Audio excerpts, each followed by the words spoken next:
nome de Jesus. Amém. Amém. Você pode sentar. Aleluia. Oh, glória.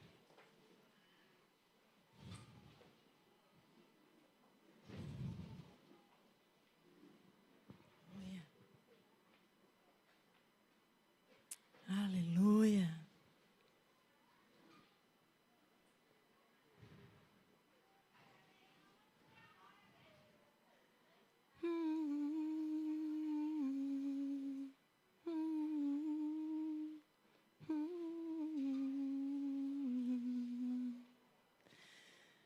Ah, Deus.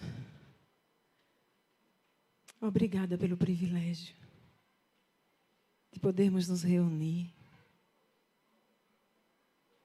Obrigada pelo privilégio de estarmos juntos. Obrigada pelo privilégio de podermos partilhar a vida uns com os outros. Podermos orar uns pelos outros, chorar uns com os outros. Também nos alegrar uns com os outros. Também te adorar juntos em unidade. Te entronizando no nosso meio. Atraindo a tua presença manifesta, que é o grande diferencial deste culto. A tua glória, a tua majestade. Ó Senhor, só tu és digno de ser adorado. Só tu és digno de receber honra, glória, louvor, adoração, exaltação. É por tua causa que estamos aqui. Não estamos aqui por pessoas. E não queremos ouvir vozes humanas, mas queremos ouvir a tua voz. Porque é somente a tua voz, com a tua palavra, que é a verdade, que pode nos transformar. Uma vez expostos a ela e a tua glória, não permanecemos como estamos. Então, Senhor, toma o teu lugar. Toma o teu lugar nas nossas vidas. Toma o teu lugar na nossa mente, no nosso entendimento. Senhor, em nome de Jesus, que essa noite o teu Espírito esteja comunicando e testificando ao nosso espírito o que vem do Senhor, para que a nossa mente seja transformada e haja de fato uma metanoia que nos molda o pensamento, a perspectiva, à tua mente, aos teus pensamentos e perspectiva. Em nome de Jesus, nós queremos nos despir do velho homem. Queremos nos revestir de um novo homem que tem o seu entendimento renovado a partir da verdade. E a verdade é a tua palavra para nós. Que essa palavra seja ministrada com ousadia por mim, apesar de mim. Que eu diminua e que tu cresças. E que os homens e mulheres que aqui estão ouçam a tua voz. Que essa palavra encontre em cada um solo fértil, onde ela pode brotar, germinar, florescer e frutificará 100 por 1. Em nome de Jesus, e que o ladrão não possa roubar a semente semeada. Sê tu, Senhor, esse muro de fogo que nos cerca e nos protege. Nós assim te oramos em nome de Jesus e você diz: amém e amém. Então, amados, no último domingo nós começamos uma nova série. E essa série, eu ainda não sei o nome dela. Sou péssima de nomes, Rebeca que o diga. Mas eu sei que ela é construída e se desenvolve a partir de uma temática. A temática da verdade. Diga comigo, verdade. Então, se você não assistiu a pregação do último domingo, eu quero insistir com você que você assista. Está lá no nosso canal do YouTube, Comunidade Cristã Zoe. E Rebeca está aí? Como é o título, Rebeca? A verdade não é relativa. Você que está em casa, que nos acompanha, ou pelo meu Instagram, ou pelo nosso canal do YouTube, está aí no domingo passado. A verdade não é relativa, ou no meu IGTV, só com a data do culto. Assista, não perca. Por que eu estou pedindo para você assistir e não perder?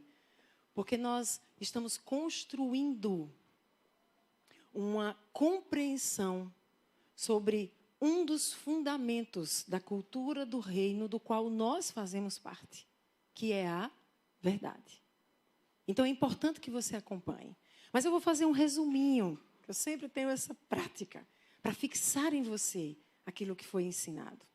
Então, eu comecei a pregação passada falando sobre um diálogo entre Jesus e quem? Quem lembra? Alguém lembra? Jesus estava conversando com quem? Alguém lembra? Tinha alguém aqui domingo?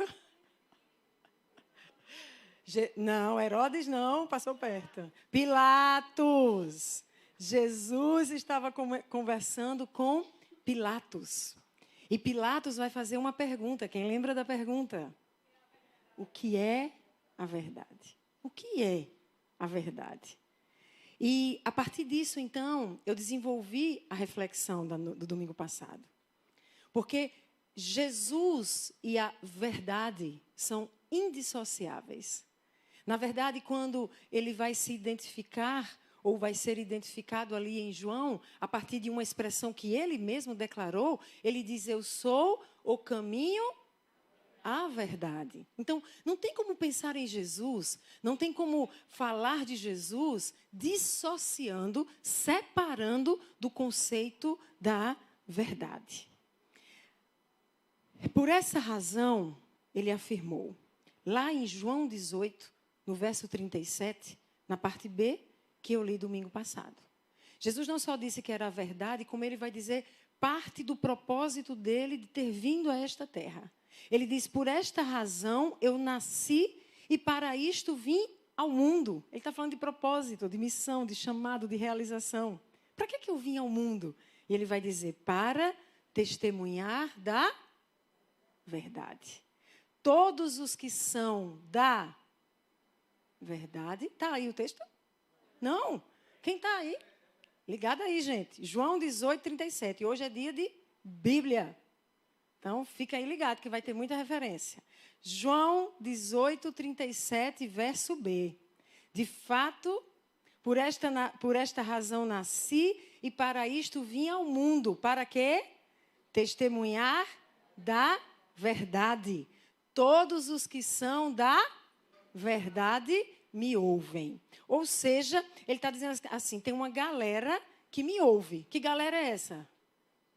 É a galera da verdade. Eu me pergunto, eu vou pregar aquilo que Jesus ensinou. Eu vou pregar para ouvidos surdos nessa noite? Ou eu vou pregar para ouvidos atentos que conseguem ouvi-lo? Para responder essa pergunta, eu vou fazer outra. Tem alguém aqui que é da verdade? Tem alguém aqui que se interessa com esse negócio da verdade? Ah, então acho que alguém vai me ouvir. Tem alguém em casa? Acho que alguém vai me ouvir.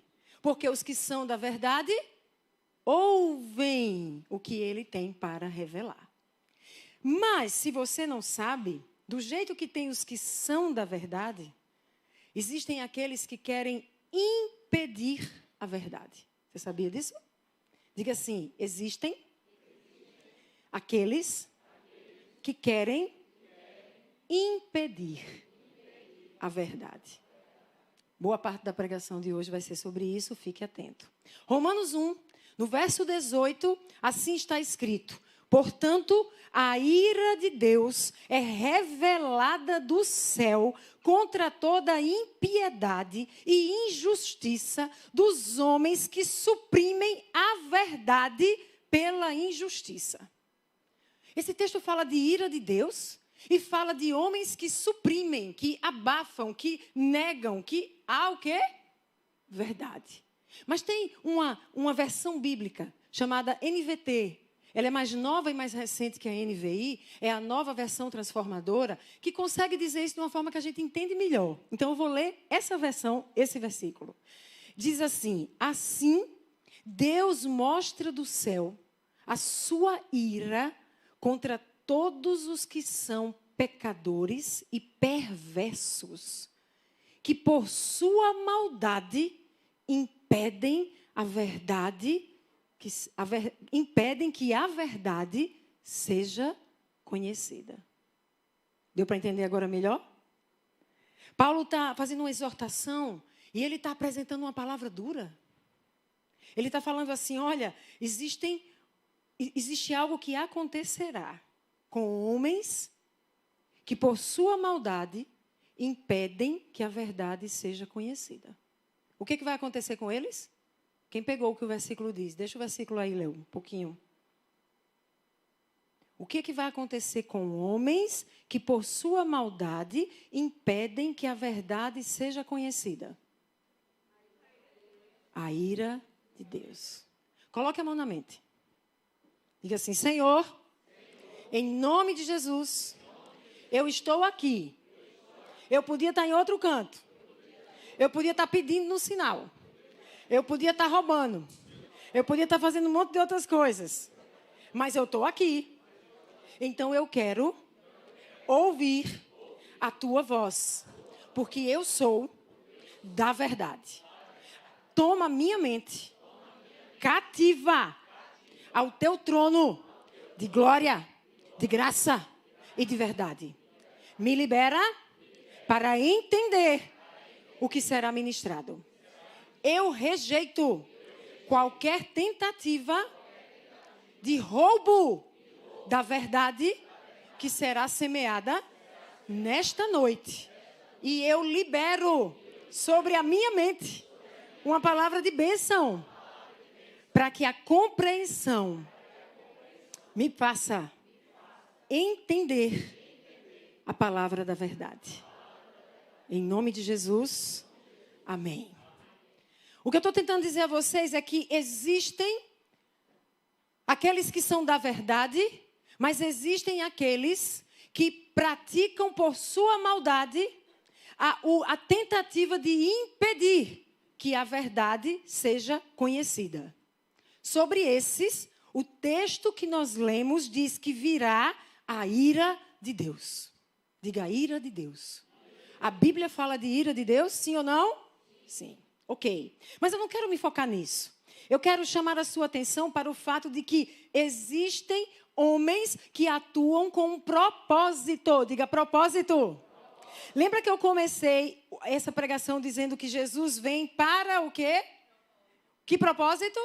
Testemunhar da verdade. Parte do propósito. Ele vem para trazer vida em abundância, ele vem para destruir as obras do diabo, ele vem para libertar os cativos. Mas nesse texto que eu li no começo da pregação, ele vem para testemunhar da verdade. Mas agora eu quero dizer a vocês que existem homens que têm um outro propósito. Qual é o propósito desses homens? É impedir que a verdade seja conhecida. Estão comigo? Ok?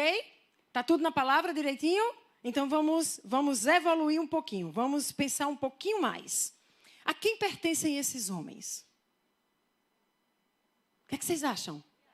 Vamos ler João 8,44 rapidamente?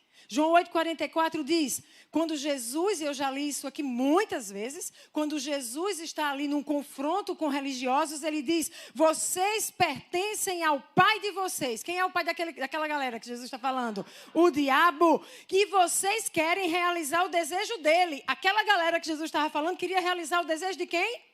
Do diabo, que era quem? O pai deles, ok? Mas vamos continuar. Quem é esse pai deles? Ele foi homicida. E não se apegou à verdade, pois não há verdade nele. Quando mente, fala a sua própria língua, pois é mentiroso e pai da mentira. Jesus está falando que tem uma galera que tem um pai. Se tem um pai, eles são o quê? Filhos. E esse pai, ele é um homicida desde o princípio, ele não se apegou à verdade e nele não tem verdade. E esses filhos querem fazer a vontade desse pai. Está dando para entender? Ok. Esses são chamados de filhos do diabo, em quem não há verdade e que querem fazer a vontade do diabo. Vejam, esses filhos do diabo, eles têm propósito. Diga comigo propósito. Jesus teve propósito? A gente tem propósito? Mas eles também têm. Enquanto o de Jesus é para tornar conhecida a verdade, o deles é impedir que se conheça a verdade. Por quê? Por que eles vão se dedicar a isso? Quem sugere? Isso! Está escrito, a gente também viu domingo passado, João 8:32. Conhecerão a verdade e a verdade os libertará. Ora, se o diabo aprisiona alguém e você sabe que a forma de libertá-lo é fazendo com que ele conheça a verdade, o que o diabo vai fazer? Impedir que a verdade seja conhecida. Se eu impeço que a verdade seja conhecida, logo quem está aprisionado vai continuar aprisionado. Não será liberto. Isso faz sentido, minha gente? Eu estou pregando uma coisa muito complexa? A verdade, ela liberta. A verdade, ela liberta o pecador de cativeiros espirituais que o aprisionam para mantê-lo no lugar de morte. A verdade conduz à vida. E Jesus quer que a gente tenha vida. Mas se eu te mantenho preso na mentira, você vai continuar na região de morte. E o diabo que quer matar, quer que você continue prisioneiro da mentira. O que eu quero falar para vocês é que não dá para pensar no Evangelho sem pensar no quanto a verdade é essencial. Porque é pela verdade que as vidas que estão prisioneiras serão libertas. Diga, a verdade conhecida produzirá libertação. Você pode dizer isso sem medo, onde você chegar? Sim ou não? Porque a pastora Diomar pregou, é por isso que você vai dizer? Por quê? E por que você pode dizer? Porque está na palavra de Deus, que é a verdade. Ok, gente, isso é tranquilo? A questão é que se existem esses filhos do diabo que querem impedir o conhecimento da verdade, para que as pessoas continuem aprisionadas e assim continuem prisioneiras, inclusive, da morte, que será o fim delas. Esses filhos do diabo, com um propósito, atuam de maneira muito organizada, mas nós também precisamos entender que a gente vive pela verdade, nós somos os da verdade, o nosso Deus é a verdade, Ele veio para fazer conhecida a verdade, Ele tem um propósito com a gente tem um negócio com essa verdade, a gente tem que fazer alguma coisa.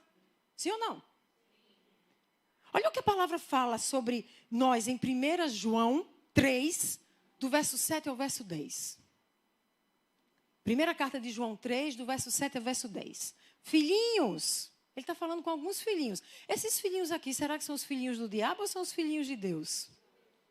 Ele está falando conosco, os filhos dele. Filhinhos, não deixem que ninguém os engane. Então é possível enganar os filhos de Deus? Sim. Mas ele está alertando, se liga, galera. Cabe a você não deixar que te engane. É você. Eu trago a verdade. Eu venho para estabelecer a verdade. Agora você precisa dizer, ei, estou ligado no que está me falando. Isso aqui é engano, é mentira. Eu sei quem é o pai da mentira. Eu sei em quem é que não tem verdade. Eu estou vigiando e ligado nas paradas. E Deus me disse aqui para mim, meu filhinho, olha, não se deixe enganar. Ei, não vai me enganar não. Não deixe que ninguém os engane. Aquele que pratica a justiça é justo, assim como ele é justo. Aquele que pratica o pecado é do diabo, porque o diabo vem pecando desde o princípio. Para isso o filho do diabo se manifestou, para destruir as obras do diabo. Todo aquele que é nascido de Deus, é filho de Deus, não pratica o pecado porque a semente de Deus está nele. Ele não pode estar no pecado porque é nascido de Deus. Dessa forma sabemos quem são os filhos de Deus e quem são os filhos do diabo. A gente está estudando isso aqui no nosso treinamento na quinta-feira. Olha como Deus está casando tudo, porque tem algo para comunicar para a gente neste tempo. Fica ligado, igreja. Se aqui há uma reunião de filhos de Deus, você não só tem que se ligar na verdade, como você tem que vigiar para não se deixar enganar. Ok? Se a gente for um pouquinho mais adiante em Efésios 5:8, lá vai estar escrito: antes vocês eram trevas, agora vocês são luz. Vivam como filhos da luz, O fruto da luz consiste em toda bondade, justiça e verdade. Tem uma galera que está nas trevas. Mas tem uma galera que foi tirada do reino das trevas para o reino da luz. Esses que estão aqui no reino da luz são chamados de filhos da luz. O pai deles é a verdade. E a palavra aqui diz que aqueles que antes eram das trevas e agora são da luz, têm que viver como filho da luz. E como é que se vive como filho da luz? Fundamentado, pautado, baseado na verdade. Eu não me deixo enganar, porque eu estou fundamentado na verdade. Porque eu sou um filho da luz. Agora vamos mais? Terceira carta de João 1, 7 e 8. Vou reprisar aqui o que eu falei domingo, que é muito importante. Em um contexto extremamente antagônico. Em um contexto que não aceitava a verdade. Homens que entenderam que estavam fundamentados nela. Eles saíram pelo mundo pregando a verdade. E aí, João vai dizer que era o dever daquela igreja, a quem ele está escrevendo a sua carta, a terceira carta, é nosso dever receber com hospitalidade a irmãos como esse. Por quê? Tem um propósito. Diga para que nos tornemos cooperadores em favor da verdade. Espera aí, tem 3 coisas aqui para nós.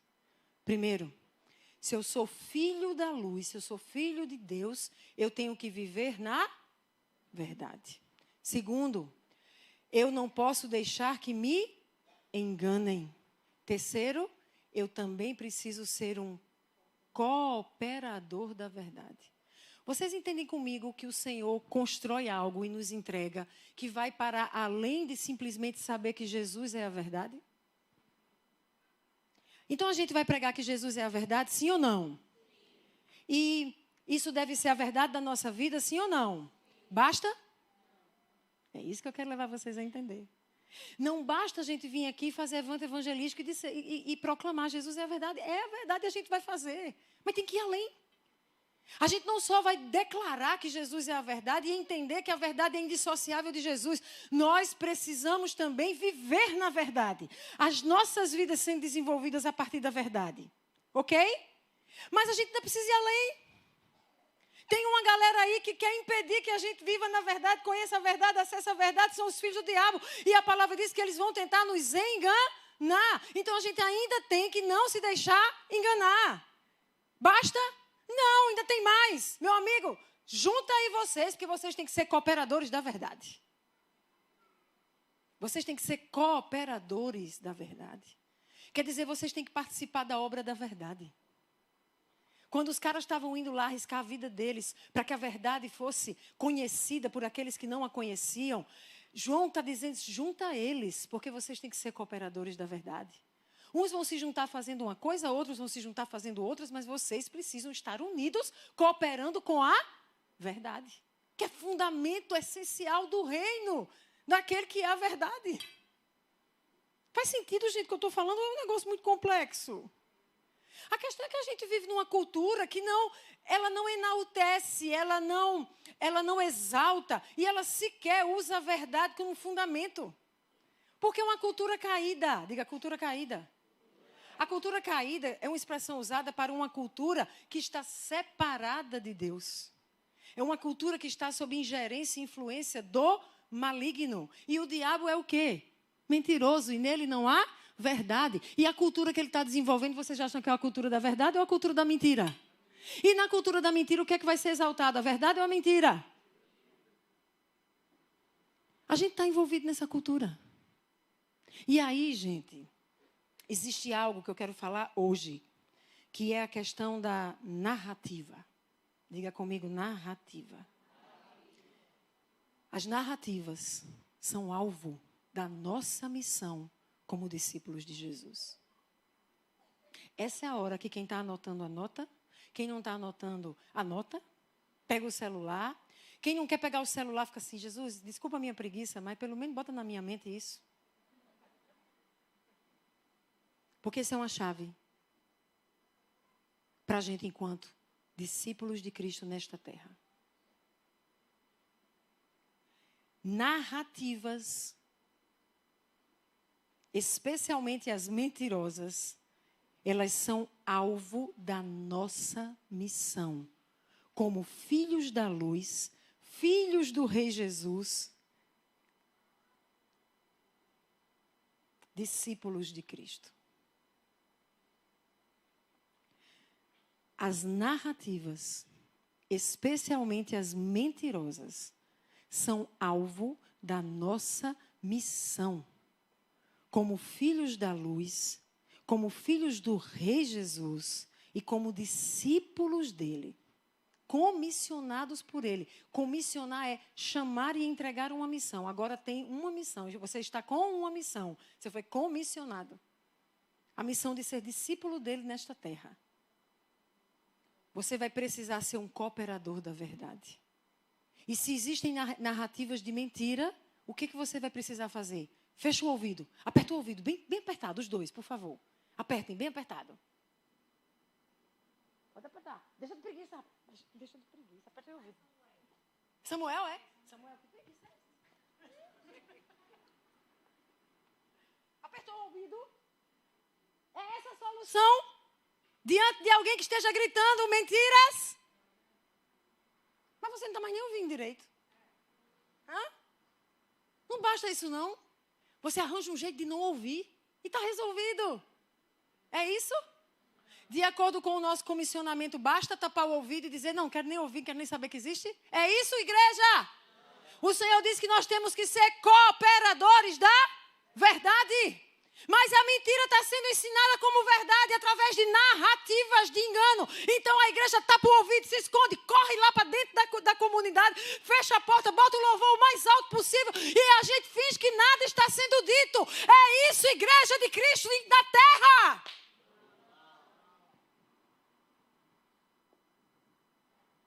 É hoje que a minha perna sai roxa. Porque domingo passado foi a testa, fizeram até figurinha, estou de olho em vocês.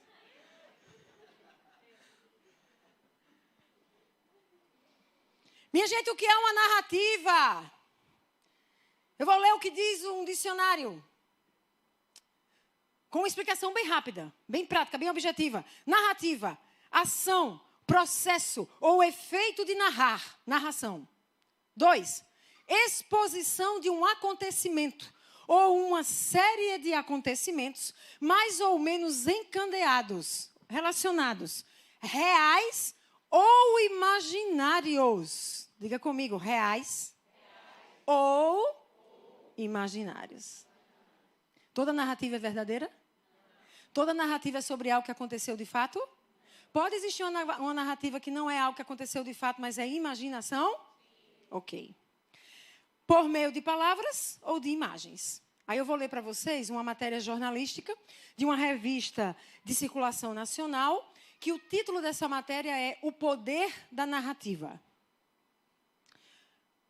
Em cima está escrito o poder da narrativa e embaixo está escrito assim, no final, se liga aí. Micael, fique ligado, isso é fundamental para você que está querendo saber as paradinhas da filosofia, sociologia, olha essa frase. No final, é tudo sobre contar histórias. Narração. No final, é tudo sobre contar histórias. Aquelas que contamos para nós mesmos e aquelas que contamos para os outros. O autor dessa matéria, ele diz que no fim, ele resume, diz assim, quer saber, tudo o que a gente vai fazer, no final, sabe o que tudo isso é? Sabe o que tudo isso se resume? É como nós narramos. É como nós contamos uma história. Para a gente mesmo e para os outros. Aí a matéria vai adiante e diz assim, aspas, contar histórias é um ato comunitário. Ou seja, envolve outros. Envolve compartilhamento de conhecimentos e valores. Diga comigo, valores. É um dos elementos mais unificadores da humanidade.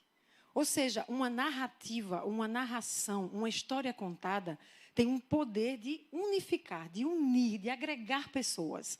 Mas também tem um poder de desagregar aqueles que não concordam com aquela narrativa. Vamos mais. Ela é central para a existência humana. Ocorre em todas as culturas no mundo. Ocorre só no Brasil, narrativas? Ocorre só hoje, no século XXI? Histórias têm o poder de tornar coisas presentes, definir prioridades, dar vida a questões fundamentais, estabelecer pautas pessoais e sociais. Ao ouvir uma história, uma função no cérebro chamada acoplamento neural é ativada e faz com que o ouvinte converta as ideias apresentadas em experiências que ele mesmo terá. Ou que já teve.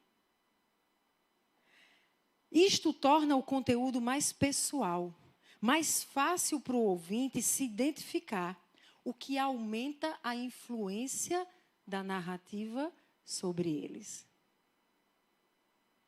Isso é uma matéria. Eu não sei se com essa pequena citação você conseguiu entender o poder da narrativa. Deu para entender que a narrativa, ela consegue estabelecer valores? Sim ou não? Porque ela transmite valores.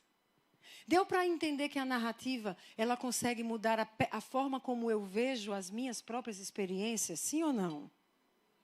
Deu para entender que a narrativa, ela consegue indicar um caminho e como eu vou viver e desenvolver a minha vida? Sim ou não? Há poder nesse negócio chamado narrativa? Há poder em como nós contamos as coisas. Eu vou contar para vocês como eu vi a pandemia. Vai ser a minha narrativa da pandemia. Se alguém dissesse, Edi, como é que você conta? Edi, você estava viva, não era? Em 2020, 2020. Você morava no Brasil? Eu morava no Brasil. Hoje eu estou nas Nações, mas eu já morei no Brasil. Então, Edi, enquanto você morou no Brasil, você lembra? Eu lembro, João Pessoa. Lembro demais da galera, a Zoe era lá no... Ah, que saudade, nunca mais fui. Aí...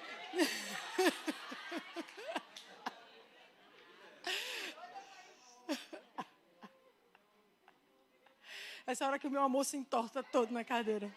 É ele querendo ficar e eu querendo voar. E aí alguém disse, mas você viveu a pandemia. Eu disse, vivi. E aí, como é que você conta o que aconteceu naquela época? Aí eu vou narrar para vocês o que aconteceu na pandemia, segundo a minha perspectiva. Olha, naquela época houve um trabalho articulado da grande mídia. A mídia que influencia massas para plantar medo.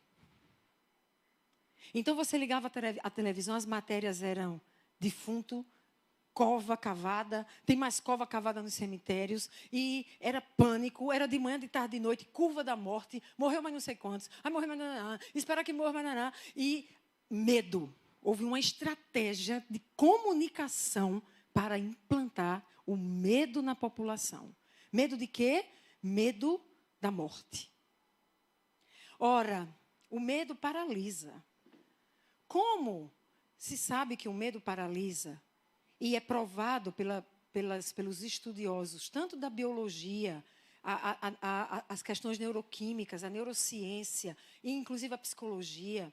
O medo é uma emoção básica do ser humano que desperta em mim uma capacidade de reagir a algo que está acontecendo. Essa minha reação pode ser fugir, e pode ser me esconder, pode ser enfrentar. Mas o medo patológico, ele me paralisa, ele me aprisiona. E ele me impede de enfrentar ou mesmo de fugir. Eu estou paralisado. Então, o que acontece é que, de acordo com aquelas narrativas, as pessoas, elas ficaram tão aprisionadas no medo que elas perderam uma capacidade cognitiva básica que a ciência relaciona a esse aprisionamento pelo medo, que é de refletir e raciocinar sobre o que está acontecendo. Ela simplesmente teme. Eu vou dar um exemplo. Meu pai contava a história da minha avó, lá em Jequitinhonha, Minas Gerais, Vale do Jequitinhonha. E todo mundo dizia que naquela rua que ela passava, ela era lavadeira. Então, ela descia o rio para lavar roupa, lavava a roupa das famílias ali, da região, mas ela tinha um lugar para descer para lavar roupa na beira do rio. Esse lugarzinho diziam que era cheio de fantasma. E que se ela fosse de noite lavar roupa, um fantasma pegava ela. Essa narrativa fez com que ela tivesse o quê? Medo de passar naquele lugar, ok?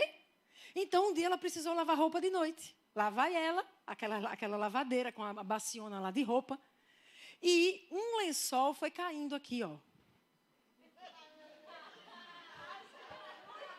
Essa história é reality. Um lençol foi caindo, não caiu todo, mas ficou pendurado. E daqui a pouco, quando entrou no lugarzinho da rua, ela começou a sentir um negócio nas pernas dela. Pegando nas pernas, ela... E o bicho pegava.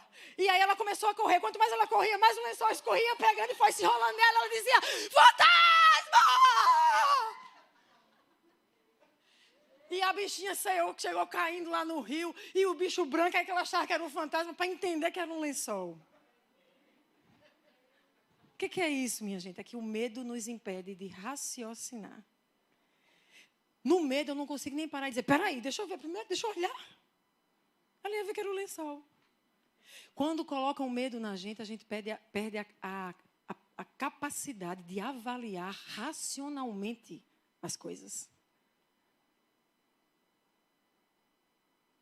Então, eu diria sobre a pandemia que as pessoas, boa parte delas, elas tiveram impedido o exercício de avaliar coisas simples e naturais. Avaliar informações, situações. Elas simplesmente cederam ao medo e, em nome de qualquer narrativa, ciência ou o que quer que fosse, elas estavam paradas. Faça o que quiser comigo, contanto que você não me deixe morrer. E aí eu diria, então, homens com sede de poder, em decisões arbitrárias e autoritárias, mandaram prender trabalhadores. E pessoas que precisavam trabalhar e vender a laranja na feira, a banana para comer aquele dia, elas tinham que ficar em casa para não morrer. Mas elas não tinham poupança. Elas não podiam pedir no iFood. E elas precisavam vender a banana na feira para comer no dia, de noite. Mas foi dito a elas que elas ficassem em casa para não morrer.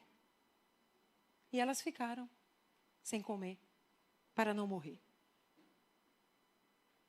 Por quê? Porque a grande massa da população não foi para a rua dizer, nós não vamos ficar em casa para não morrer, porque a gente vai morrer se ficar em casa. Pelo menos quem precisa trabalhar para ganhar o pão do dia. Porque o medo nos rouba a capacidade de pensar claramente. Então, eu diria que, naquela época, as pessoas, elas, quando eram encontradas, mesmo sozinhas, mulheres em um parque correndo, sem ninguém, elas eram jogadas no chão, aprisionadas por 3, 4 homens de maneira violenta, porque elas não podiam estar ali, para não transmitir o vírus ao fantasma do parque.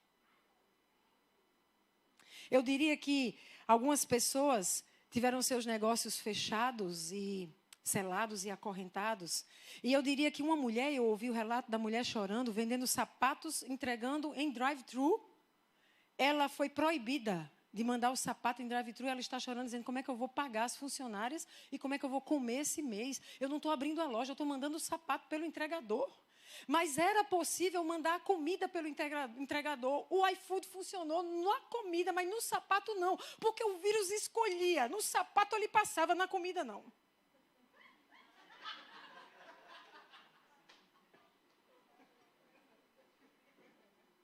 As pessoas também aprenderam que quando entrassem no restaurante deveriam colocar suas máscaras. Afinal, de pé, o vírus era mais ágil. Havia um poder diferenciado. Quando elas sentassem, agora podia tirar, porque baixou o nível da altura.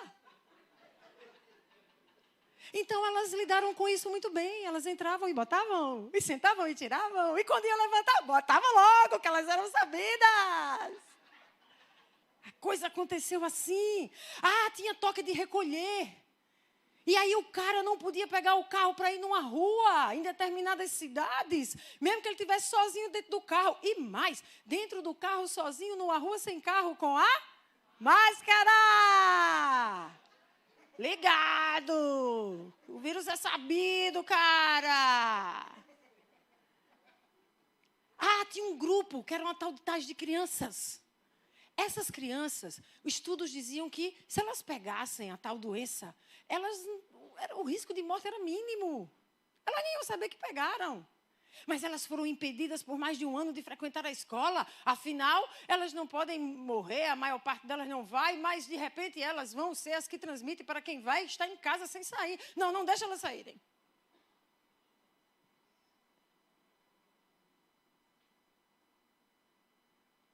E assim as pessoas foram aceitando tudo que foi imposto pelo medo de morrer. Eu também vou dizer que o direito constitucional da liberdade, que é fundamental a todo ser humano, foi roubado delas, tendo a Constituição do Brasil estuprada diante delas. Mas elas aceitaram. Afinal, você está me prendendo em casa porque você não quer que o mal aconteça. Esse vírus está solto na rua, mas dentro da minha casa ele não entra. Então, eu vou ficar aqui preso. Pode fechar a minha igreja. A igreja que o padre está sozinho pregando com o rapaz do vídeo é um perigo para a humanidade. Fecha lá também, impede o padre de rezar a missa. Leva ele preso. Isso aconteceu na pandemia. Lá no meu país. Não sei se aqui também foi assim. Eu ouvi dizer que aqui uma galera que foi inclusive presa dentro de casa e passavam corrente nas portas. Eu soube que num determinado país os vizinhos ganhavam bônus quando denunciavam o outro vizinho que saía de casa.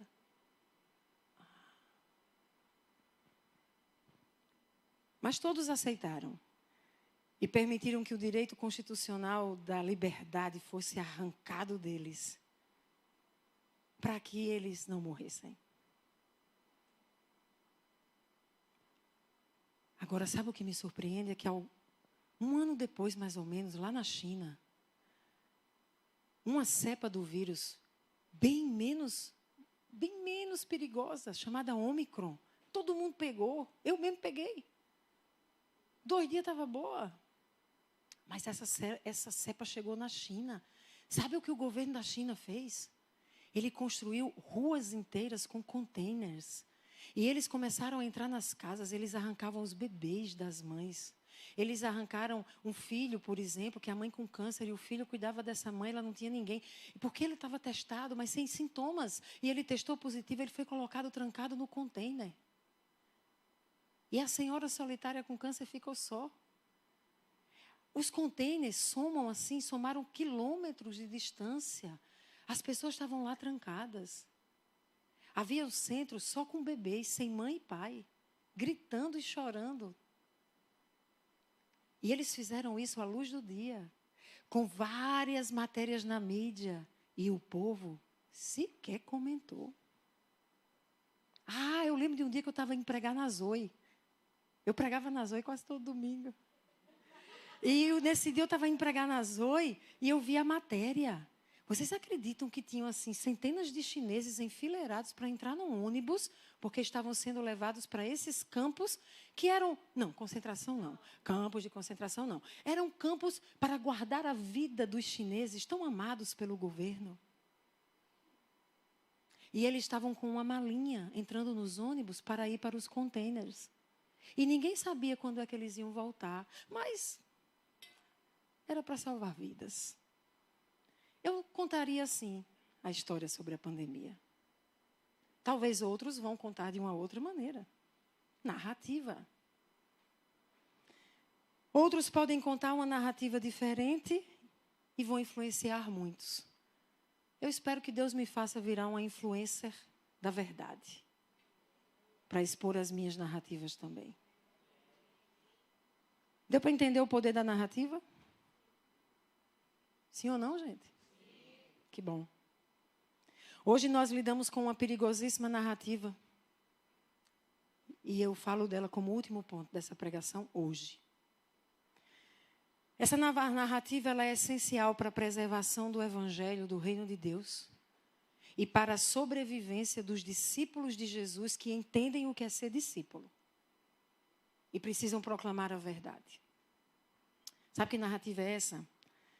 Ela é a narrativa do amor versus o ódio. Na verdade, são duas, né? Mas é porque a mais discorrida é a narrativa do ódio. Mas se a gente imaginar, eles falam narrativa do ódio para contrapor a questão do amor. Vamos pensar um pouquinho sobre isso. Vamos ler 1 João 4, versos 7 e 8. Eu diria uma coisa que eu esqueci. Eu diria que as pessoas do Brasil foram obrigadas a se vacinar com uma vacina que era para imunizar, para elas não pegarem o vírus. Depois que na minha cidade 95% das pessoas foram vacinadas, elas continuaram pegando o vírus.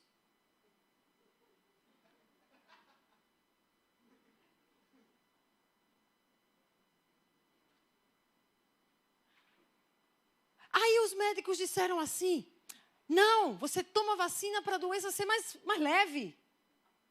Aí eu fiquei pensando, então eu vou tomar o anticoncepcional para não ter enjoo.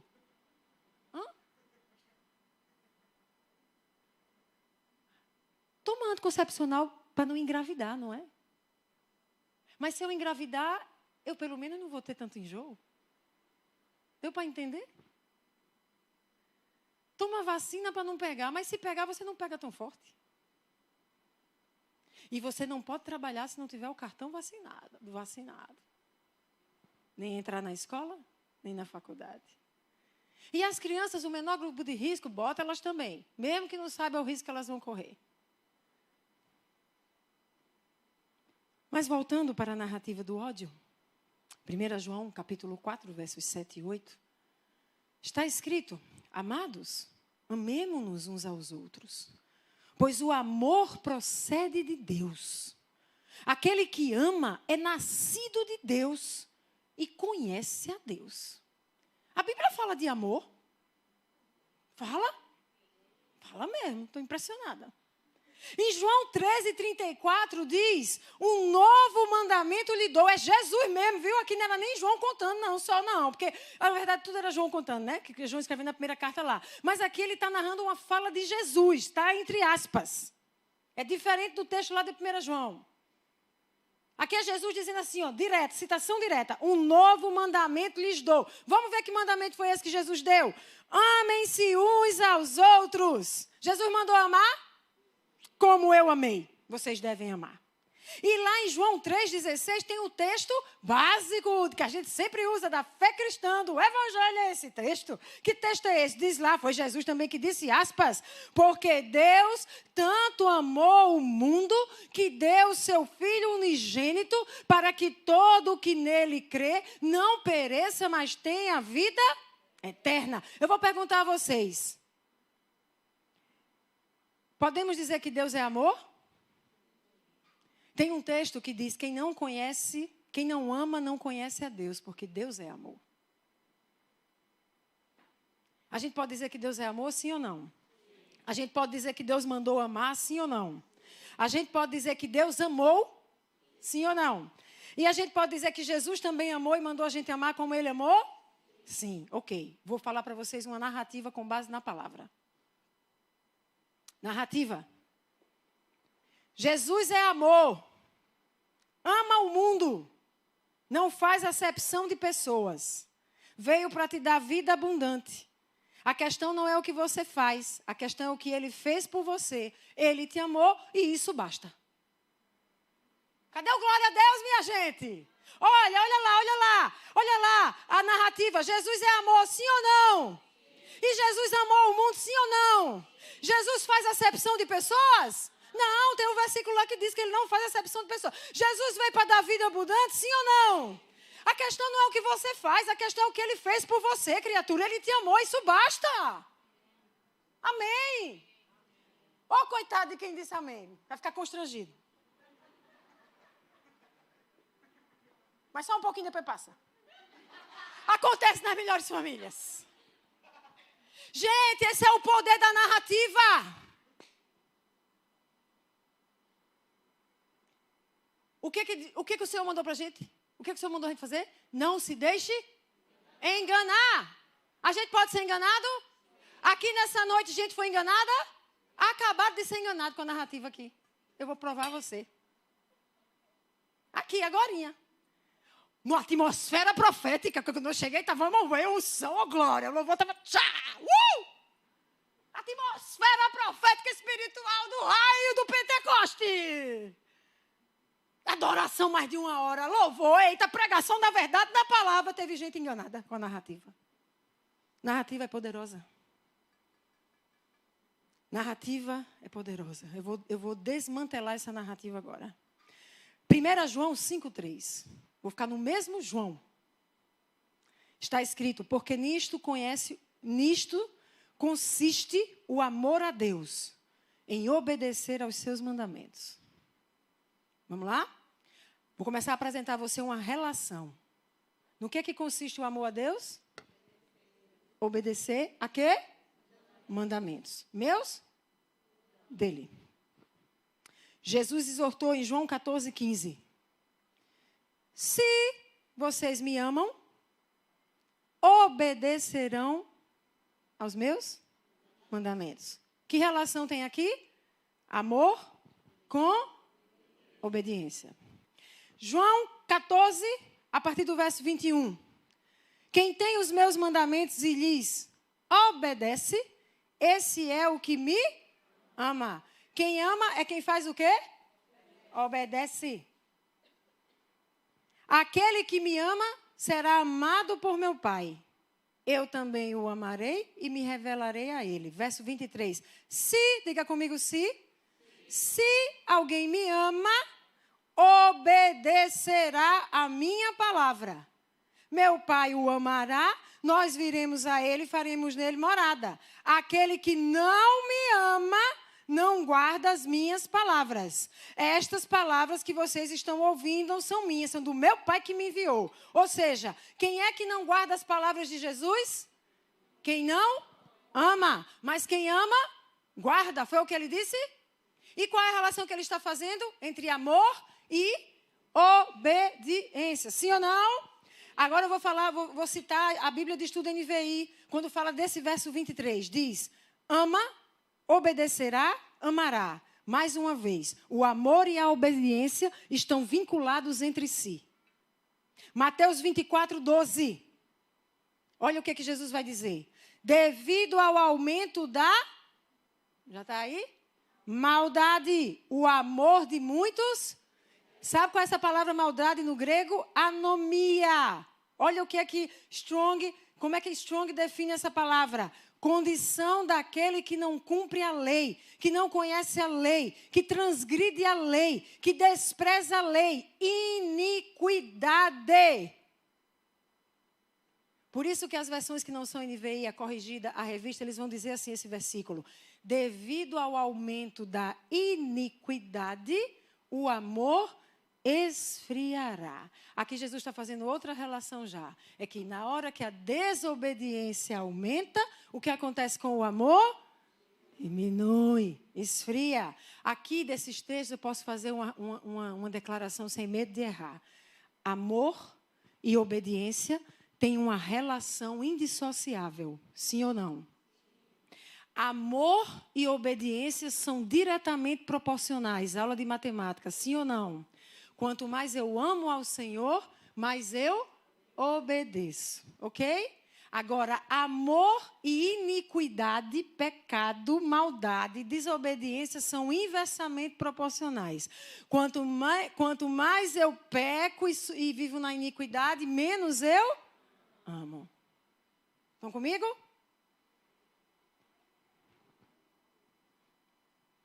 Agora eu vou trabalhar a narrativa. Jesus é amor, sim ou não? Jesus ama o mundo, sim ou não? Não faz acepção de pessoas, sim ou não? Veio para te dar vida abundante, sim ou não? A questão não é o que você faz, é o que Ele fez por você.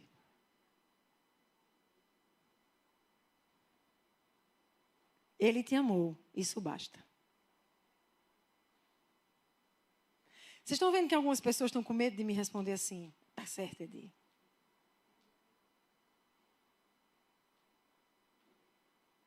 Porque isso nos força a pensar. E às vezes a gente é preguiçoso. A gente quer o culto da cosquinha. Do fogo, do arrupio na coluna e do me diga que eu tenho bênção, me diga que eu vou vencer o inimigo e me diga que a minha vida está resolvida. Tá bom, mulher, tá bom demais, já pregou, tá feliz. Mas a gente precisa aprofundar e sair do raso. Tem que sair do raso, minha gente. Tem que aprofundar na palavra. Para ser salvo, você precisa fazer alguma coisa? O que é que você acha? Até para ser salvo tem uma coisa que você precisa fazer. Você tem que crer. Porque Deus amou, Ele amou de tal maneira que deu o seu Filho, Ele deu para que todo aquele que crê. Teve uma coisa que você fez, crer. Você precisou crer. Agora eu entendo que não é por obras a salvação, para que ninguém se glorie, está escrito. É pelo que Jesus fez na cruz. Mas Jesus vai dizer, se vocês são meus, os meus, aqueles que dizem que me amam, eles vivem em obediência. Então não serve a narrativa de que não importa o que eu faça, é o que Ele fez. Porque o que Ele fez me salvou. Mas se eu sou salvo e o amo, eu vou fazer. Está dando para entender? Aí, gente, olha onde é que a gente chega. Olha onde a gente chega. Eu amo Jesus. Tem alguém aqui que ama Jesus? Então é porque eu amo Jesus que eu não faço o que eu poderia fazer se ferir o meu amado. Jesus é o motivo e a razão da minha existência. O meu amor por Ele é maior do que o meu amor por mim e por qualquer outra pessoa. Então é porque eu amo Jesus que eu vou obedecer a Jesus. E eu vou ouvir a palavra da verdade dEle. E eu vou viver conforme Ele me manda viver. Esse é aquele que ama Jesus. Não é aquele que quer agradar aos outros mais do que a Jesus.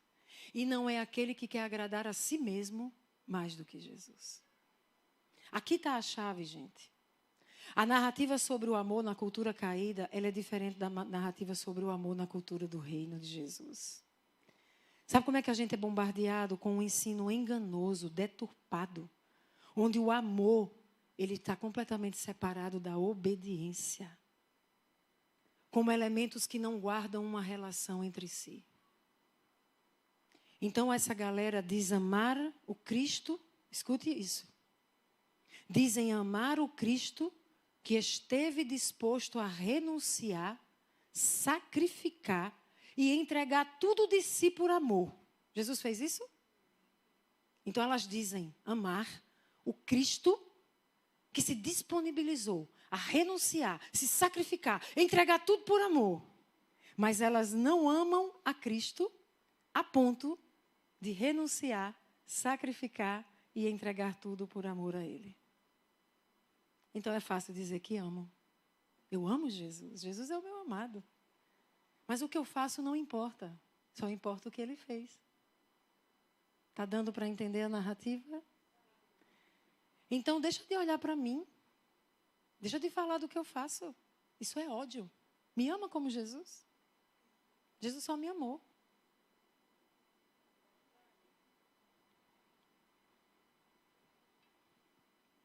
Vamos terminar com Lucas 9, 23 e 24, quando Jesus disse, se alguém quiser me acompanhar, negue-se a si mesmo. O que é negue-se a si mesmo, minha gente? Se não renunciar. Você vai amar Jesus, você vai ter que aprender a renunciar a si mesmo, a si mesmo.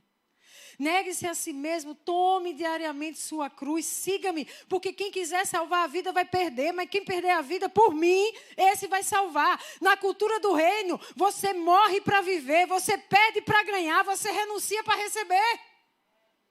Olha que forte, vou repetir. Bianca, esse é o corte para o Reels da quinta-feira. Deixa eu decorar. Morre para viver, perde para ganhar, renuncia para receber. Ajuda aí, gente. Morre para viver, perde para ganhar, renuncia para receber. Na cultura do reino, você morre. Agora é o que escrevi, É porque o Espírito Santo é a pessoa. Vai, Espírito Santo, me ajuda aí. Você morre para viver. Na cultura do reino, você morre para viver, renuncia para receber. Decorei, agora vai, lá vai, hein? Na cultura do reino, você morre para viver, perde para ganhar, renuncia para receber.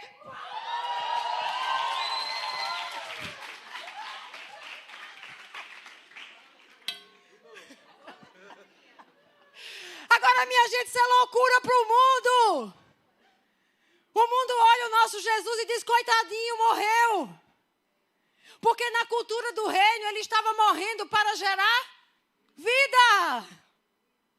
Vai dizer, ele perdeu de ser o Senhor de todos os reinos. Não, ele estava perdendo aquele momento de ser ali Senhor naquele reino. Porque ele era Senhor no reino sobre tudo e todos. Ele perdeu para ganhar o senhorio sobre toda a terra. Na cultura do reino, quando você renuncia a algo, você ganha. Então escute. Não custa nada você ser salvo. Lembra daquela artezinha que às vezes eu boto aqui? Não custou nada para você, foi Jesus quem fez na cruz. Mas vai custar muito para você ser um discípulo que o ama. Porque quem o ama vai ter que viver preocupado com o amado, obedecendo ao amado. Com ações e escolhas segundo a verdade que ele ensina. Escutem esse vídeo. Meu Deus, eu preguei mais de 1 hora. Hoje está demorado aí. Meu Jesus, mas está acabando. É que isso é tão sério, gente. É tão profundo. Ouçam esse vídeo. Com um ponto de uma questão que mexe com todos nós. Sexualidade. Imagine a felicidade que é seguir cada um dos desejos do seu coração. Viver todos os afetos que despertam na sua alma. Ter aquele parceiro, aquela parceira, custe o que custar. Olhar para as suas próprias regras e viver a partir de si mesmo, sem considerar o que Deus fala sobre sexo, sexualidade. A criatura se basta, o eu se realiza. Eu sou meu próprio líder, meu próprio Deus, meu próprio construtor. Se eu seguir meu coração, eu vou encontrar um oásis de felicidade. Bem, se você encontrar Jesus no meio desse caminho, ele vai atrapalhar o seu projeto de felicidade, porque ele sabe do que o seu coração é capaz de produzir. O seu coração engana você, não engana a Deus. E pela sua misericórdia ele vai te dizer, o pecado é ruína e destruição, é vazio e morte. O seu maior pecado não é afetivo, sexual. O seu maior pecado é sua independência orgulhosa de Deus. Converta-se. Forte, né? Sigam David Ricker. Converta-se. Sabe o que é converter? Abandone a mentira, troque-a pela verdade. Seja arrancado do reino das trevas para o reino da luz. Viva como filho do reino da luz. Seja da verdade. Não se deixe enganar por aquele que quer te impedir de conhecer a verdade. Seja livre pela verdade. E a verdade diz que se você ama o Senhor Jesus, se você ama Jesus, importa o que você faz. Você não vive para satisfazer o seu eu, para você ser feliz. E não basta o discurso de que o que importa é que eu seja feliz. E se eu não estiver com essa pessoa, eu não sou feliz. E se eu não tiver esse tipo de sexo, eu não sou feliz. E se eu não viver desse jeito, eu não sou feliz. Porque a questão é, quem é discípulo de Cristo, ama Cristo, vive para obedecer a Cristo. A sua felicidade é fazer o que Cristo lhe ordenou. O que importa para mim é não ferir o coração de Cristo. E se eu tiver que negar a mim mesmo, para isso eu negarei. Mas isso é contra a cultura do mundo. Eu vou dar uma deixa para a pregação do próximo domingo. Romanos 12, 9. Você sabia que Deus mandou odiar? Cenas dos próximos capítulos.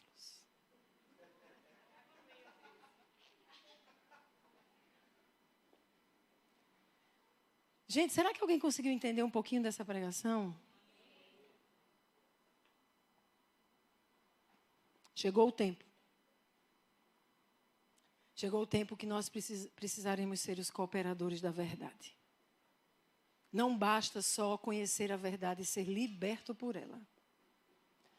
Chegou o tempo, Vitinho, fica atento. Chegou o tempo em que não basta mais apenas dizer eu conheço a verdade e a verdade me libertou. Chegou o tempo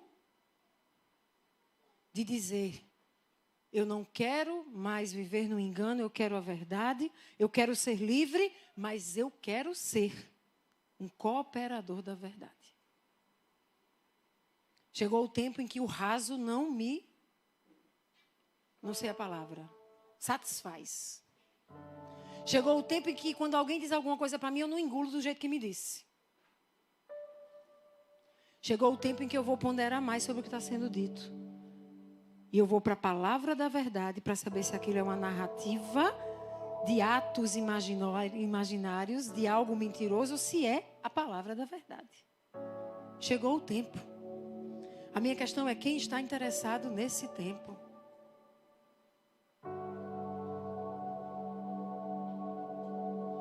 O que nós vamos escolher ser? A gente está indo para um lugar maior. Em breve, alguns meses. Você pode dizer, massa! A gente vai fazer o Be Free para adolescentes ali já chegando na idade de... Depois de 16 anos e jovens. Be Free, julho, 22 de julho.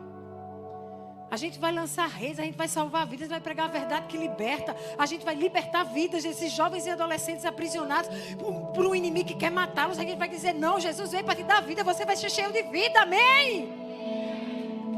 A questão é, a gente vai parar aí, é isso que a gente vai ser? Ou esse povo que está aqui está entendendo que há uma responsabilidade e um chamado de se tornar cooperador da verdade. E para ser cooperador da verdade tem que desistir, renunciar do lugar de tentar amar a si mesmo mais do que a Jesus. Porque eu em mim não tenho a verdade, a não ser que a verdade dele esteja em mim. De tal maneira que não seja mais eu, mas Cristo em mim. Ele é a esperança da glória. A verdade dele encharcada em mim é a esperança da glória. Quem nós vamos ser? O povo que avalia culto bom e ruim? Ou vamos ser os que vão se levantar para dizer, eu me interesso,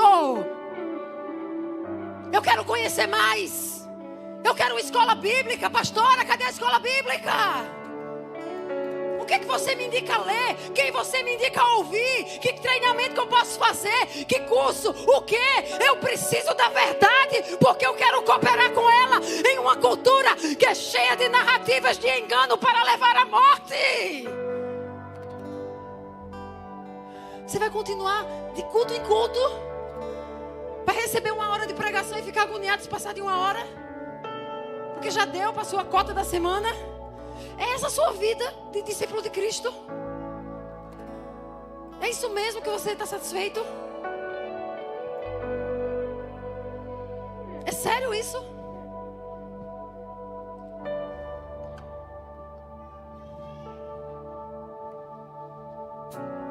Onde estão os que estão dispostos a dizer, eu nego-me a mim mesmo?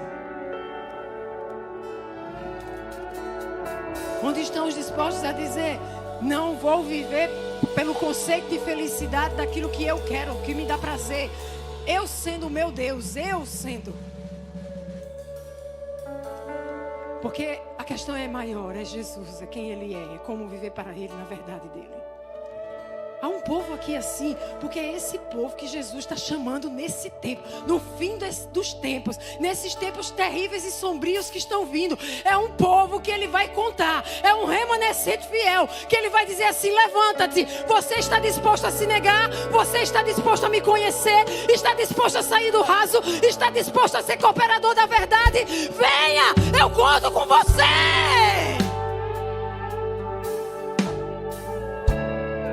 Você vai tapar os ouvidos e fingir que nada está sendo dito? Você vai fechar os olhos e fingir que a nossa juventude não está sendo cooptada pela morte, pelo pecado? Você vai se juntar àqueles que simplesmente declaram, ai não, Jesus é amor, fofo, lindo, chuco, tudo é amor. Ai que coisa horrível, isso é ódio. Você vai ser aquele que não fala de pecado. Não ficar mal na fita, você não fala de pecado. E você deixa o pecador seguir para a morte e condenação eterna. Que amor é esse?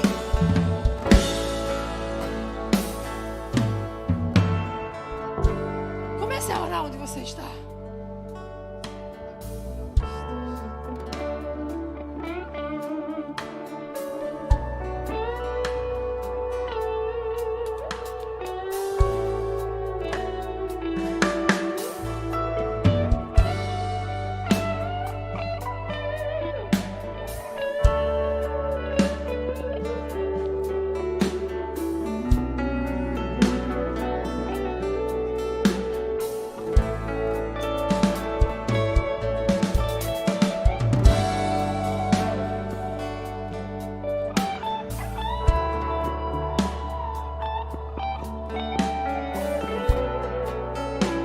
Ed Almari pregou, existe um cara que liberta de toda mentira.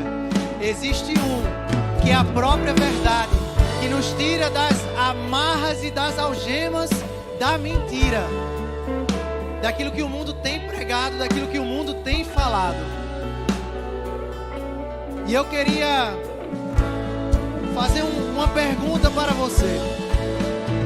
Se após essa pregação você entendeu que você tem andado na mentira que o mundo tem estabelecido na sua vida, mas que você entendeu que não quer mais andar nesse caminho, que você quer sair desse caminho de escuridão para o caminho de luz, eu queria que onde você estivesse, você pudesse levantar as suas mãos.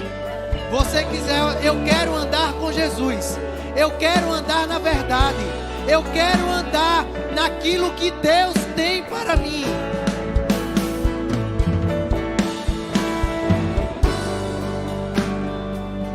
Queria pedir para que algum diácono chegasse nessas pessoas. Se tem mais alguém, levante sua mão, meu irmão. Hoje é dia de sair do lugar da mentira.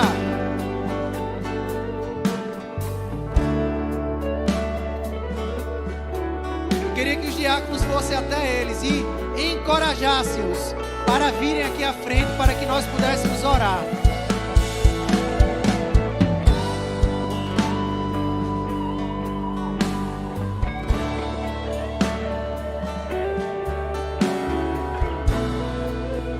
A pastora falou, aquele que quer me seguir, Jesus falando, aquele que quer me seguir, negue-se a si mesmo. E o Senhor disse que é necessário fazer confissão de maneira pública. Por isso que eu estou lhe chamando para vir aqui à frente, para que publicamente você possa querer sair e confessar em Jesus. Deus, em nome de Jesus, nós queremos apresentar estas pessoas diante de Ti, que entendem que estão caminhando na mentira, que entendem, Deus, que estão caminhando conforme aquilo que o mundo tem estabelecido, mas que elas compreenderam através do Teu Espírito que convence o homem do pecado, da justiça e do juízo. Entenderam que chegou o tempo de dizer basta, chegou o tempo de ser transportado do reino das trevas para o reino da luz. E nesse momento, Espírito de Deus, eu oro querendo liberar sobre eles, sobre elas, uma unção e um derramar do Teu Espírito, que em nome de Jesus a Tua luz venha brilhar através delas, e elas sejam conhecidas como luz no mundo, para refletir a Tua glória e refletir a Tua luz por onde elas andarem e pisarem, e para elas serem propagadoras da verdade, em nome de Jesus. Que da mente delas, toda barreira de mentira, toda fortaleza mentirosa seja derrubada, para que a verdade entre, que a verdade reine, em nome de Jesus.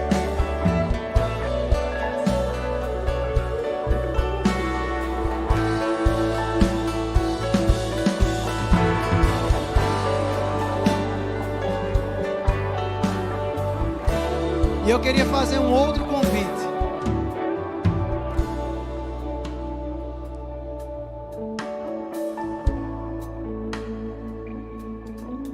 E eu queria que você ficasse de pé.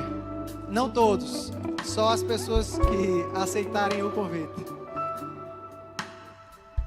Se você entendeu também que você é um propagador da verdade, mas você tem se omitido a ser esse propagador, você tem se omitido a falar essa verdade, você tem se omitido a libertar outros através da verdade falada por você, mas você também quer mudar, mas você também quer estabelecer um novo tempo e uma nova aliança com Deus, como um propagador da verdade por aí afora. Eu queria que você ficasse de pé.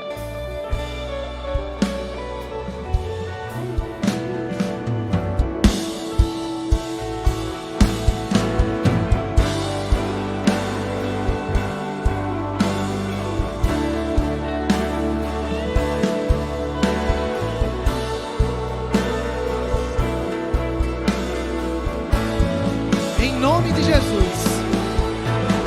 Eu trago a existência e eu chamo para fora aqueles que estavam escondidos em cavernas, aqueles que estavam calados, aqueles que estavam trancados com medo da rejeição, com medo de ficar mal na fita, com medo de ser mal falado. Eu chamo para fora agora propagadores do reino, propagadores da verdade, aqueles que levarão a libertação, aqueles que falarão e transmitirão as verdades de Jesus, as verdades do reino, aqueles que tocarão vidas e vidas serão mudadas e transformadas. Em nome de Jesus eu quero liberar coragem, eu quero liberar fé, eu quero liberar ousadia sobre eles, jovens, adolescentes, homens, mulheres, que se levantem para um tempo onde irão destruir narrativas malignas. Narrativas malignas serão quebradas e lançadas por terra.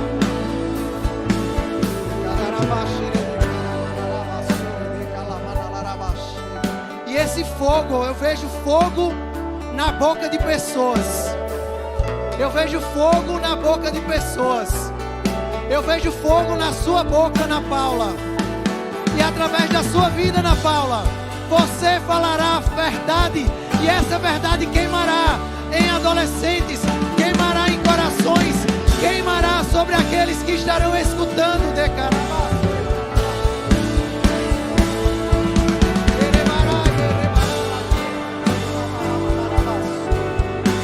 Encerrou. Eu decreto 22 de maio, encerrado o tempo, encerrado o tempo de omissão. Parou, acabou. Tempo de propagação da verdade, tempo de profetas, de servos e de soldados de Deus se levantarem para pregar a verdade do Senhor.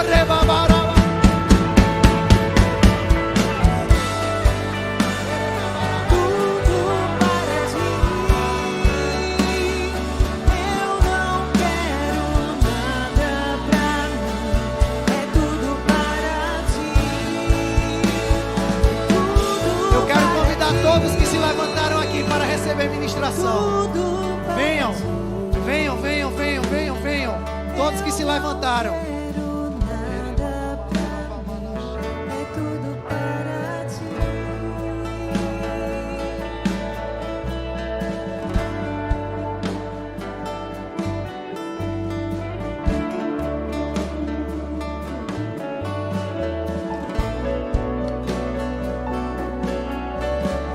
Pode afastar as cadeiras aí, gente. Você ajoelha aí, empurra.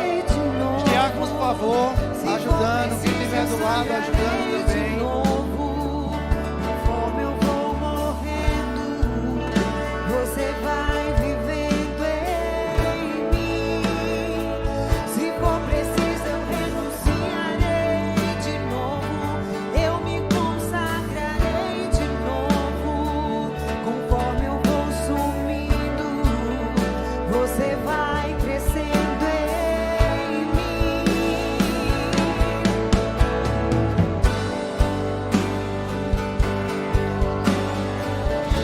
Deus, em nome de Jesus, aqui há um exército ajoelhado diante de ti, o exército da verdade, o exército que se posiciona para levar essa verdade, porque Deus, a tua palavra fala que o mundo anseia, o mundo espera pela manifestação dos filhos de Deus, pela manifestação dos filhos da verdade.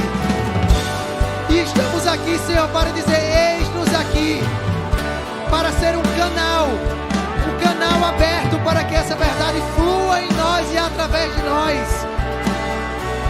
Por isso, Deus, eu quero pedir que as mentiras que ainda têm aprisionado essas pessoas, que as mentiras de que elas são incapazes, mentira de incapacidade, você, no meio de uma atmosfera da verdade, você não fica.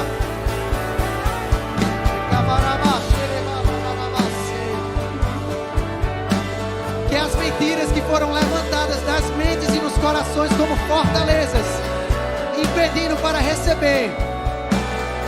Eu peço a Ti, Deus, libera anjos para, se for necessário, quebrar todas elas e não ficar uma.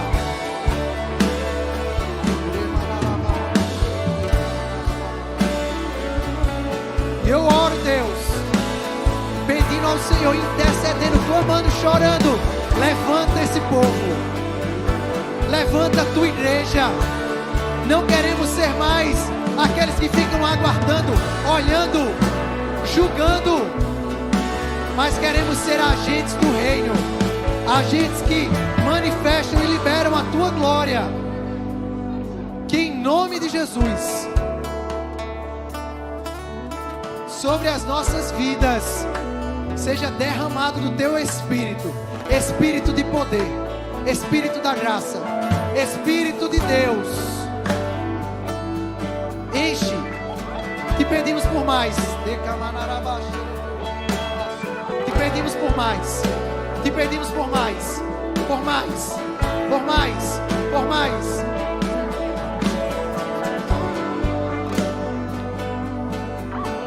E a palavra que me vem é Josué 1, quando Deus fala para Josué: eu estarei contigo, assim como eu estive com Moisés, eu sou com você. Palavra de Deus para vocês, minha querida igreja. O Senhor dizendo: eu sou contigo.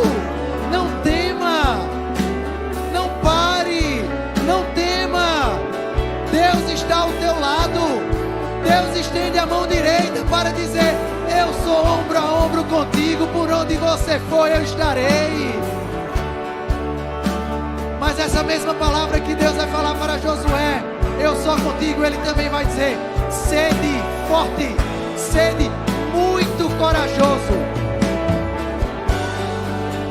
E eu quero liberar mais uma vez espírito de ousadia, espírito de fortaleza, espírito de coragem.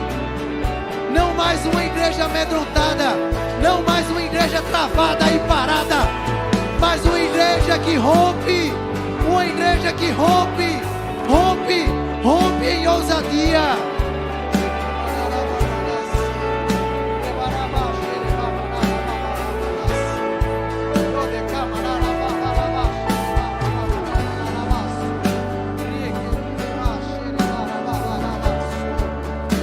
Porque estão com armas escondidas, porque estão com armas que não estão apunhaladas.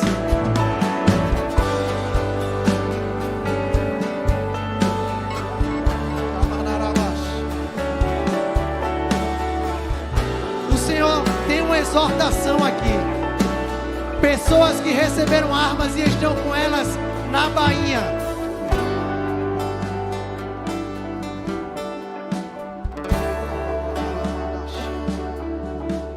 É hora de tirar, meu irmão. É hora de desembaiar essa espada. É hora de levantar esses punhos.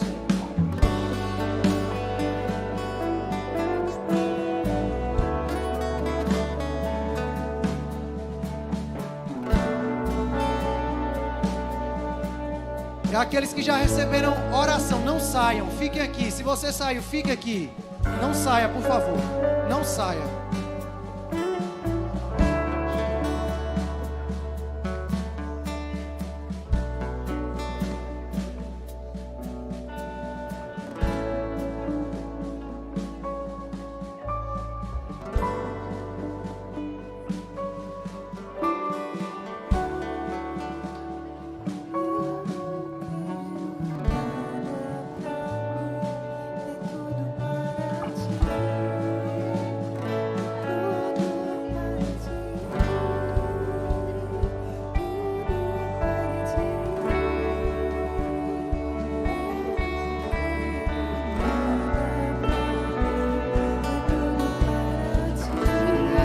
Sabedoria liberada, sabedoria liberada, sabedoria que é maior, que vai além de simplesmente estudos, sabedoria liberada, sabedoria que vem do alto, que vem do trono daquele que é fonte de toda a sabedoria. Olhos de águia para ver a distância e para perceber o erro, para perceber o engano, e para, assim como as águias têm coragem de focar e de chegar onde elas querem, assim será com vocês. Olhos de águia para ver o engano e para chegar nele com precisão cirúrgica e dizer: não, aqui não, esse engano não prevalecerá, esse engano não se estabelecerá. Sabedoria para e olhos de águia para compreender, declarar, entender e alcançar com precisão o que precisa ser alcançado.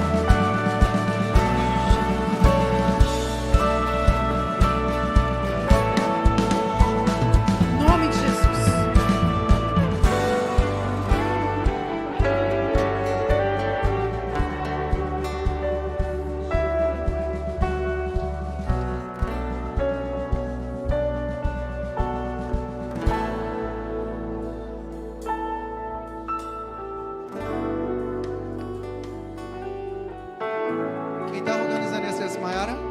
Deixa as crianças aqui em linha.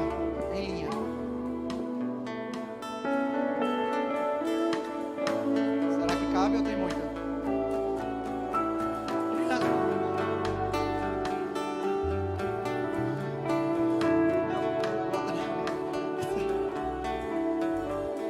Aqui, gente. Maria Fernanda, chega aqui. Luiz, chega.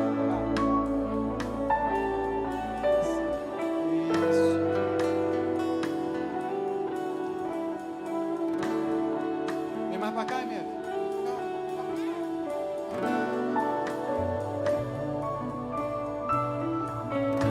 Vocês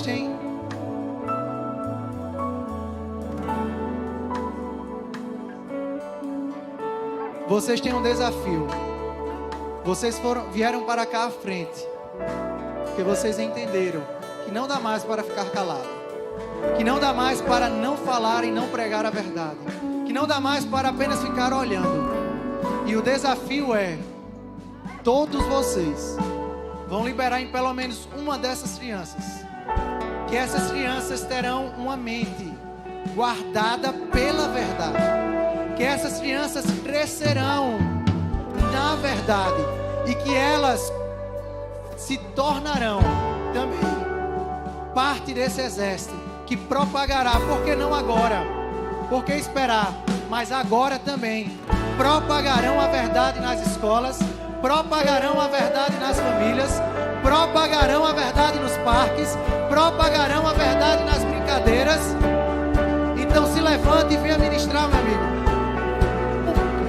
Não fique, não espere, mas venha, seja ousado no Espírito, se libere palavras proféticas sobre essas crianças.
Aqueles que já liberaram, podem ir voltando para dar espaço para outros também poderem liberar.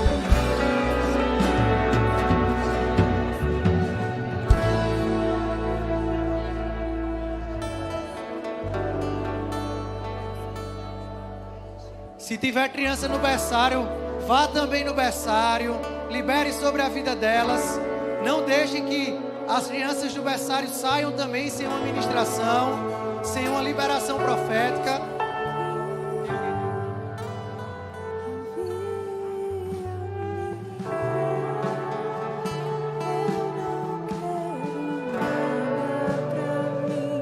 É tudo para ti.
Canções cantadas foram para ti, a adoração foi para ti, e toda a palavra ministrada foi para que os teus filhos e filhas pudessem compreender com o seu entendimento e então se entregarem e se renderem a ti.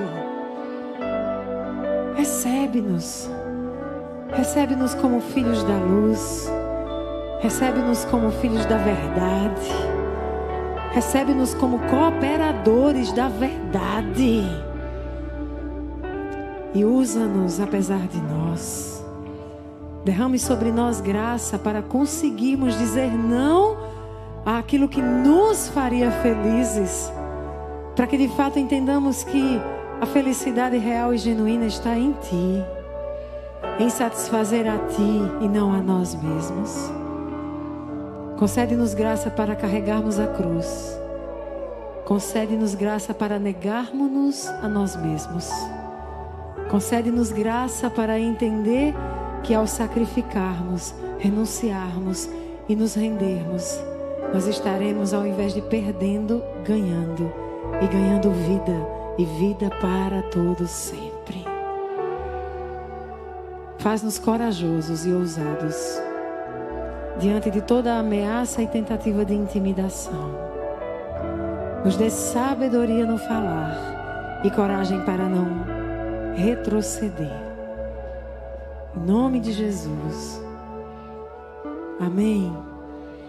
Você vai sair daqui e você não vai sair como um tolo insensato. Diga, eu não sou um tolo insensato.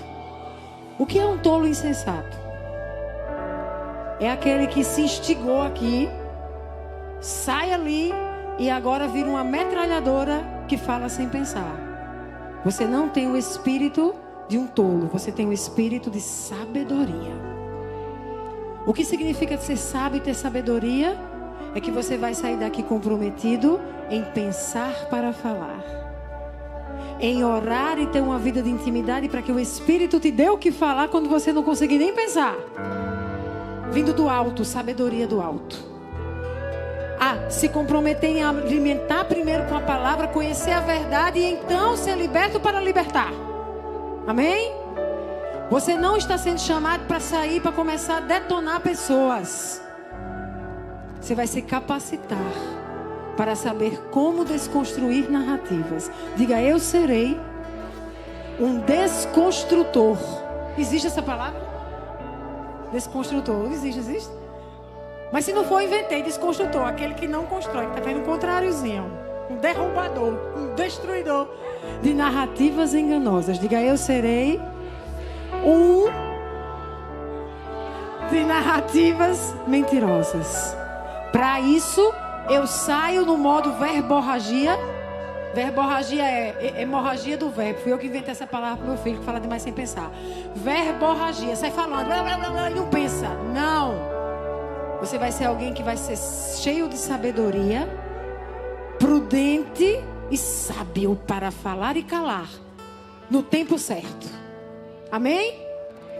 E assim Deus te usará como combatente do exército dele em favor da verdade.